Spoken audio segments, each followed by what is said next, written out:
Live retour de Bali officiellement remis du décalage horaire finalement. Si vous êtes là en live, dites-moi bonjour. Si vous êtes là en replay aussi. Aujourd'hui, je veux faire un beau live pour vous parler de comment ça a été extraordinaire pour moi d'avoir pris la décision dans ma business de passer du statut de travailleur autonome à véritable CEO dans mon entreprise, c'est-à-dire d'être une chef d'entreprise, de décider de me dégager du modèle d'affaires où je dois constamment échanger mon temps pour de l'argent. Et vous n'avez pas idée, ça fait longtemps que je suis entrepreneur, j'ai eu plusieurs entreprises, mais là, j'avais encore construit une entreprise dernièrement où j'étais plus un travailleur autonome qu'une CEO dans mon entreprise et j'ai pris la décision, il n'y a pas longtemps, de faire le switch et d'amener mes clientes aussi vers ce switch-là. Et vous allez voir comment ça a tout changé pour moi. Si vous arrivez là en live, venez me dire bonjour, salut René, c'est cool, je vois les gens se connecter. Là, vous allez voir, je regarde à deux places parce que je suis en direct en même temps sur Instagram et Facebook. J'avais envie de vraiment faire un beau live partout. Fait que si vous êtes là en direct sur Facebook, dites-moi bonjour. Si vous avez envie de partager ce live-là à d'autres filles qui sont travailleurs autonomes, qui sont en affaires parce qu'ils avaient envie d'avoir de la liberté, du temps, de l'argent, d'être plus heureuses, puis qui sont peut-être pas nécessairement partager ce live-là si vous avez des entrepreneurs dans votre environnement, parce que je vous dis, ça peut faire une très grande différence qu'est-ce que je vais vous partager aujourd'hui. Donc, je suis de retour de Bali, enfin remis de mon décalage horaire. Je vous dis, ça m'a pris un petit peu de temps. Je m'ai pris un peu de temps, plus que ce que j'aurais pensé. Mais officiellement de retour pour travailler. J'étais excitée, j'avais hâte parce que j'ai vraiment pris une pause de presque un mois.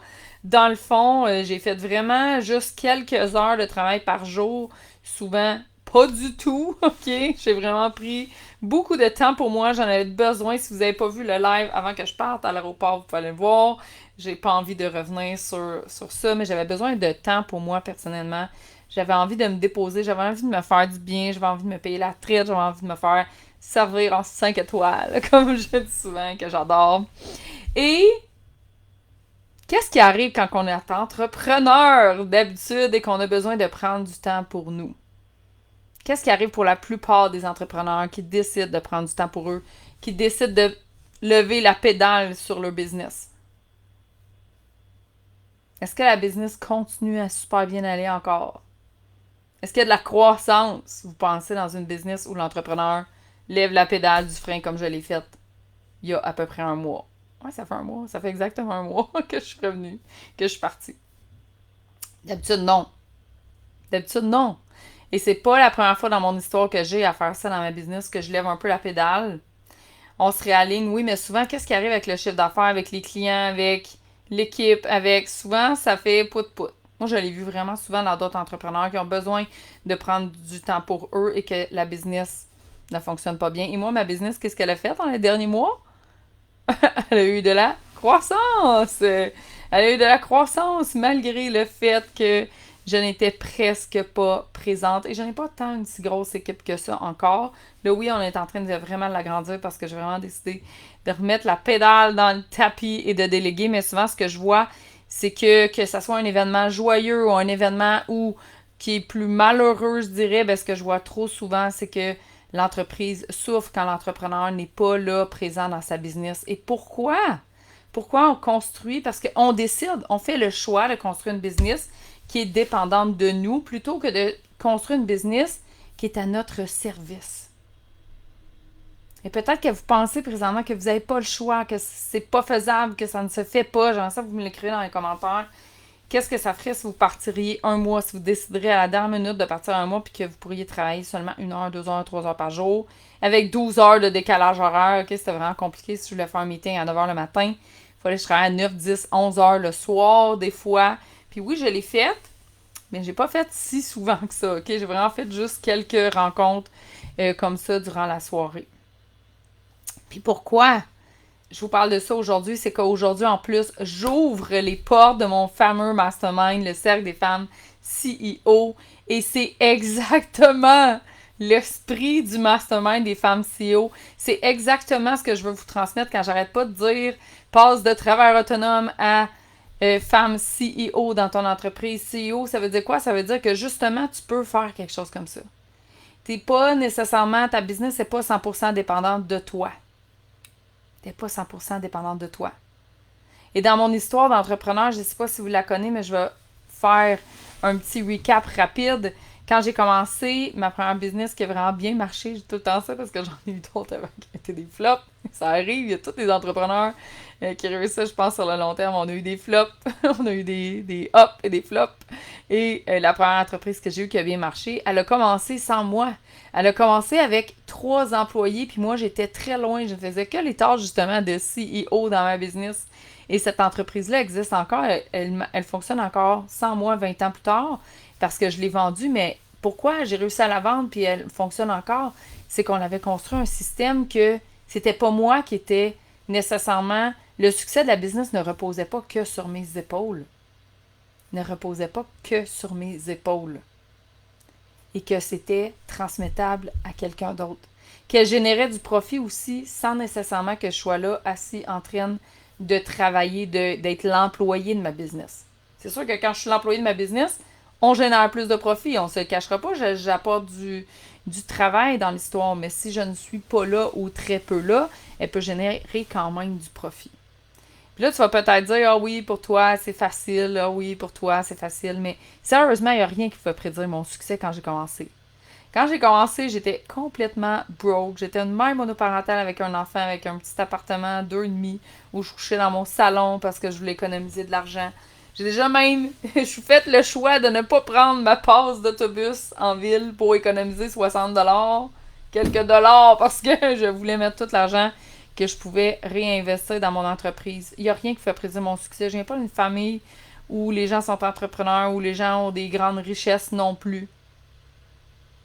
Qu'est-ce qui a fait une grosse différence? Je vais vous le dire, moi, qu'est-ce qui a fait une grosse différence? C'est que quand j'ai commencé, j'ai investi beaucoup d'argent pour avoir un système à succès, pour avoir une mentor. Dans la première année, c'est plus que 15 000 $ que j'ai mis. Puis ça, c'est juste pour la mentor, juste pour avoir mon système, pour pouvoir démarrer ma business et avoir le support que j'avais besoin, parce que je savais qu'il fallait que je pense complètement différent. Que tout ce que je connaissais, c'était être une bonne élève à l'école, être une excellente élève à l'école même, être une bonne maman, une bonne employée, performer dans le système du travail puis du système de l'école, même si je l'aimais pas tant parce que j'ai décidé d'être rebelle et de devenir entrepreneur. Fait qu'il n'y a rien qui pouvait prédire mon succès. C'était pas inné, c'était pas acquis, j'avais pas l'environnement, je me l'ai créé l'environnement. J'ai créé ce support-là puis j'ai décidé justement de rapetisser mon cercle le plus possible parce que je le savais, je me l'étais fait dire que l'environnement dans lequel je suis, si je suis là à écouter les excuses des autres qui me disent que ah oui, il faut que j'aille 20 millions de projets pour en réussir un, et puis être dans le manque, puis tout le temps avoir envie de créer de la nouveauté, puis de la nouveauté, puis de la nouveauté, au lieu de focusser sur une offre, une business, une chose, j'allais devenir meilleure, puis j'allais devenir excellente. Si j'aurais écouté ceux qui regardaient mes résultats actuels puis qui disaient c'est impossible pour toi, tu feras jamais rien de bon. Puis là, t'as pas fini ton cours à l'école. Puis là, t'as lâché ta grosse job que tu faisais au-dessus de 100 000 pour aller faire une business dans un domaine où c'est pas payant. Parce qu'on me disait ça, c'est un domaine qui est pas payant, l'entraînement. Tu feras pas d'argent là-dedans, les gyms, tu fais pas d'argent. Est-ce que si j'aurais continué à écouter ces gens-là autour de moi, avec toute leur peur, leurs croyances qui sont pas celles que j'ai envie d'avoir, ça aurait marché? C'est sûr que non. Alors, regarde les gens qui sont alentour de toi. C'est directement relié, les gens que tu écoutes, les gens à qui tu parles, les gens à qui tu te confies, les gens avec qui tu prends ton café. Les filles du cercle, vous savez avec qui on prend notre café. Nous, on va dans notre machine à café. Du cercle des femmes CEO sur Telegram pour jaser entre femmes CEO. Donc, c'est vraiment directement eux qui vont influencer tes résultats, ton revenu, ton niveau de bonheur même, je dirais. Fait que là, il n'y a rien qui pouvait prédire mon succès. Dans mon petit appartement rempli de souris, mon 2,5 que j'avais pris parce que je voulais réduire au maximum les dépenses et investir dans ma business. J'ai fait des choix que pas grand monde aurait fait dans mon entourage. Je le sais, surtout pas à cet âge-là. Mes amis étaient bien plus à aller dans les bars, à étudier, à vouloir s'acheter une maison, à se marier. Moi, j'étais comme ma business, m'occuper de mon fils, pouvoir passer du temps avec les gens que j'aime, pouvoir voyager puis réaliser mes rêves. Puis je l'ai faite. On a eu une croissance vraiment fulgurante dans cette entreprise-là. Je l'ai vendue à mes employés. Puis j'ai décidé de me repartir dans le mentorat parce que j'ai toujours fait ça. J'ai toujours aidé d'autres entrepreneurs à démarrer leur business, même quand c'était dans mon domaine. Puis là, aujourd'hui, qu'est-ce que je fais? Aujourd'hui, qu'est-ce que je fais? Je m'amuse, je dis que je vis ma retraite life. Qu'est-ce que ça veut dire, la retraite life? Pourquoi je dis ça? C'est parce qu'il y en a qui disent la van life. Puis moi, j'avais envie de m'inventer un terme, de dire, comme j'étais à la retraite, parce qu'on s'entend que je veux pas prendre ma retraite, je veux pas arrêter de travailler jamais. Je veux toujours continuer à aider des entrepreneurs, mais j'ai pas envie de travailler 90 heures semaine. Même si des fois, oui, je fais des rushs de travail, puis je vais en mettre plus d'heures dans mon entreprise. J'ai envie de vivre à tous les jours comme si c'était déjà ma retraite. De mixer expérience, plaisir, voyage au travers de mon entreprise. Puis ça, je peux le faire parce que j'ai décidé de ne pas être la travailleuse autonome, mais d'être la CEO de ma business. C'est un choix. C'est un choix que tu peux décider de faire ou de ne pas faire. Moi, je trouve que le travail autonome, c'est un endroit qui est très mal placé, qui est très difficile. Mettons, j'aurais le choix entre employé et travail autonome. Je pense que je choisirais employé parce qu'il y a tellement d'employeurs qui offrent des belles conditions de travail. Maintenant, je pense que je ferais même pas le choix d'être travail autonome. Donc, je vis ma retraite live. Je veux avoir les trois. Je ne veux pas faire de sacrifice. Est-ce qu'il y en a qui sont bébés comme moi qui ne veulent pas sacrifier rien? Je veux temps, argent, bonheur. Je veux l'abondance des trois. Je veux pas faire de choix entre les trois. Donc, si toi aussi t'es comme moi et tu veux pas faire de choix entre les trois, écris-moi-les dans les commentaires. Pas de non négociable. On est donc négociable sur les trois. Puis oui, je focus sur mes résultats parce que moi, je me dis tout le temps, tant qu'à faire une tâche plate, tant qu'à faire quelque chose que j'aime pas, qui ne m'apporte pas de résultats, j'aime mieux être dans mon spa. J'aime mieux être en train de vivre une expérience, j'aime mieux être en train de jaser avec ma famille, j'aime mieux être en train de rien faire, lire un livre sur mon divan, que de faire une tâche, de faire quelque chose qui ne va pas m'apporter temps, argent, bonheur. Et sérieusement, c'est un des secrets du succès, je le sais, des gens qui vont vraiment loin, c'est de prioriser, de savoir dire non. Puis tu vas voir, dans le lancement des femmes CEO, je t'ai préparé plein de beaux lives et on va revenir là-dessus, mais de gérer tes priorités pour pouvoir dire non. Plus tu dis non, plus tu te dis oui dans le fond. Plus tu dis non à d'autres, plus tu dis oui à toi, normalement. J'aime la proximité aussi. Donc, j'ai pas beaucoup de clients. Il y a quelqu'un qui me demandait ce matin mon site web, mes offres. J'étais comme, présentement, ben, il y a juste le Cercle des femmes CEO. J'ai un membership qui est fermé. Il va réouvrir un peu plus tard. Je sais pas quand. J'ai des places en one-on-one. Mais présentement, je fonctionne sur une liste d'attente. Donc, si tu as envie d'avoir du one-on-one avec moi, faut aller sur la liste d'attente parce que j'ai pas de place présentement. Je ne prends aucun client non plus en one-on-one. Parce que je veux restreindre mon temps puis l'utiliser exactement pour seulement ce qui me plaît à 100%. Sérieux, j'ai décidé de faire ce choix-là. Je le sais, quand on fait ce choix-là, oui, on peut avoir l'impression de manquer des opportunités. Oui, temporairement, je peux avoir l'impression de manquer des clients qui préféreraient faire un programme ou un accompagnement très court terme. Mais j'ai fait le choix d'avoir des relations long terme avec mes clients. Pourquoi? Parce que moi, ma première mentor, je l'ai eue pendant 8 ans. Et je sais que c'est cette relation long terme qui a fait que j'ai eu beaucoup de succès. Tu sais, le swipe, là, de changer là, rapidement, qu'est-ce que ça fait? Ça fait qu'on est obligé de toujours rebâtir sur la nouvelle relation. Ça fait qu'on ne se connaît pas. Ça fait que c'est long, la période d'adaptation. Vous le savez, si vous avez déjà changé de programme, changé de coach, il y a toujours une période d'adaptation. Et on peut voir encore plus la personne aller dans ses patterns. La stratégie sur le long terme puis la vision sur le long terme est mieux. Fait que moi, j'ai fait le choix d'avoir que des accompagnements sur le long terme. Donc, il n'y en a pas des accompagnements à court terme. Je n'en fais plus. C'est terminé. J'en ai déjà fait. Je n'en fais plus présentement. J'ai décidé de faire ce choix-là aussi. J'ai décidé de me dire oui. Dire oui aux clientes qui veulent avoir la même chose. Le cercle, c'est quoi? C'est une gang d'entrepreneurs. C'est exactement ça, hein? C'est le programme que j'aurais voulu créer. C'est tout ce que moi, je pense que j'ai eu dans ma vie d'entrepreneur qui m'a amené du succès. Donc, le cercle d'entrepreneurs pour aider les montagnes russes émotionnelles. Parce que c'est ça qui est le plus difficile.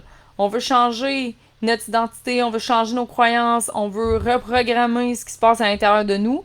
Mais après ça, dans le day-to-day, c'est là que c'est plus dur. C'est pas dans la théorie, quand tu es assis sur ton coussin de méditation, que c'est difficile. C'est quand tu es dans ton day-to-day, puis à tous les jours. Et c'est ce qu'on vient chercher avec le mastermind. La machine à café du Cercle des femmes CEO, c'est que tu viens pour avoir des conversations avec d'autres personnes qui vivent la même chose que toi. Normaliser que ce que tu es en train de vivre, il y en a d'autres qui le vivent, c'est normal, c'est une étape normale. Juste ça, ça fait toute la différence. Puis là, celles qui sont dans le cercle vont pouvoir le dire. L'autre chose aussi qui a fait que j'ai eu du succès, je le sais, c'est d'avoir délégué. Je te l'ai dit, ma première business, j'ai délégué tout de suite. J'avais 3 employés, mais ça l'a grossi. Et j'ai des employés qui ont doublé mon chiffre d'affaires. Tu sais, des fois, on pense que déléguer, c'est une dépense. On le voit comme une dépense. Moi, je trouve que c'est pas normal. Surtout les premiers employés, ça devrait être des employés qui te font rapporter de l'argent.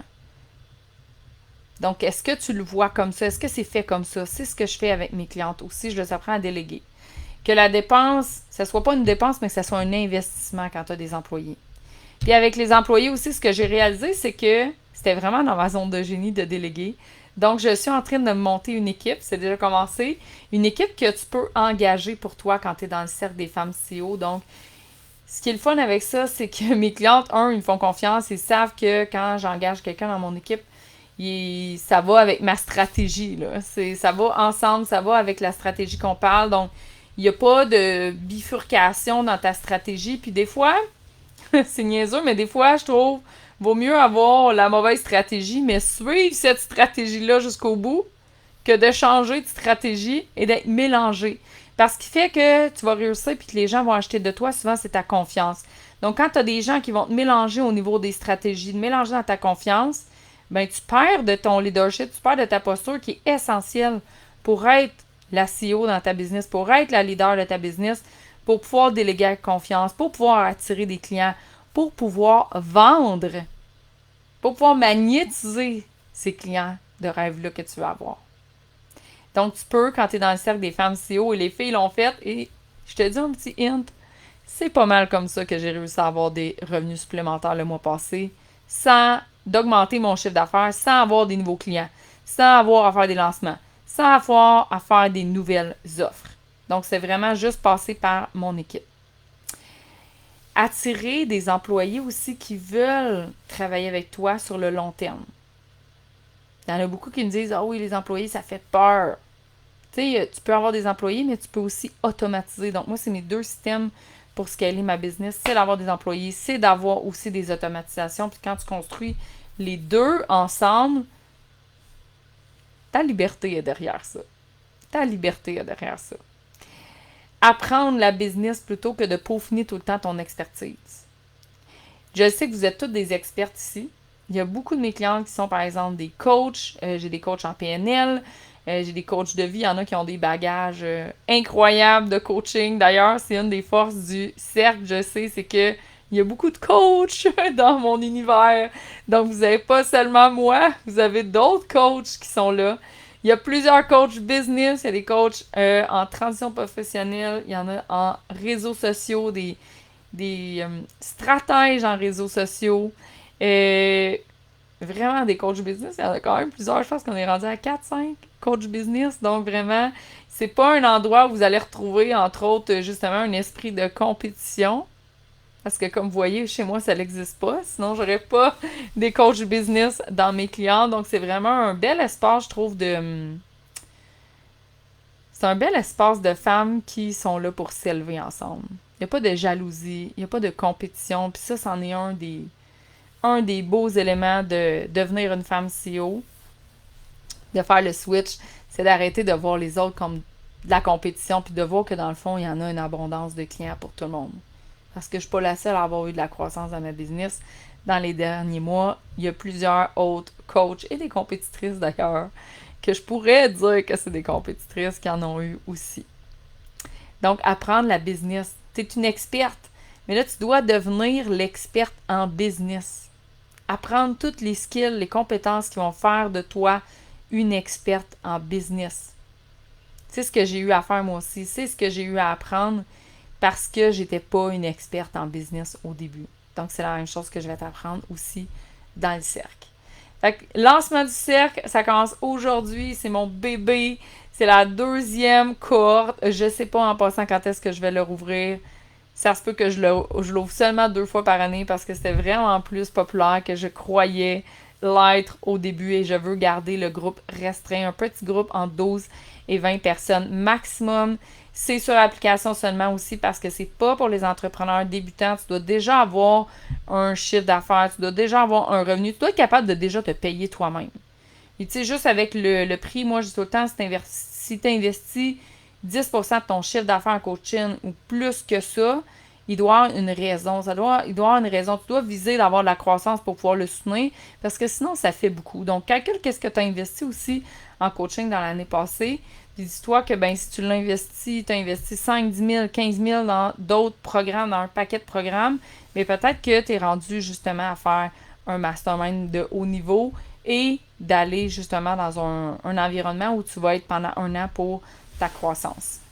Fait que si ça t'intéresse d'en savoir plus sur le cercle des femmes CEO, tu peux suivre mon lancement qui va durer 3 semaines. Je vais faire plusieurs lives, il va y avoir des publications, des témoignages.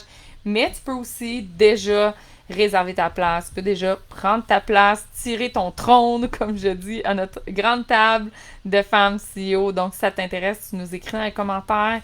Et mon adjointe ou moi, on va t'écrire pour t'envoyer le formulaire d'application. Et ensuite, on peut aussi faire un appel si tu désires. Sinon, tu peux directement joindre super facilement après avoir rempli ton formulaire d'application. C'est juste pour s'assurer qu'il y a vraiment un fit et que tout le monde qui est dans le cercle est rendu à la même place. Ça fait des conversations beaucoup plus intéressantes. Fait que je te souhaite une super belle journée. C'est mon retour de Bali officiel et c'est surtout le lancement du cercle des femmes CEO que tu vas voir au cours des 3 prochaines semaines sur mes plateformes de réseaux sociaux. À bientôt!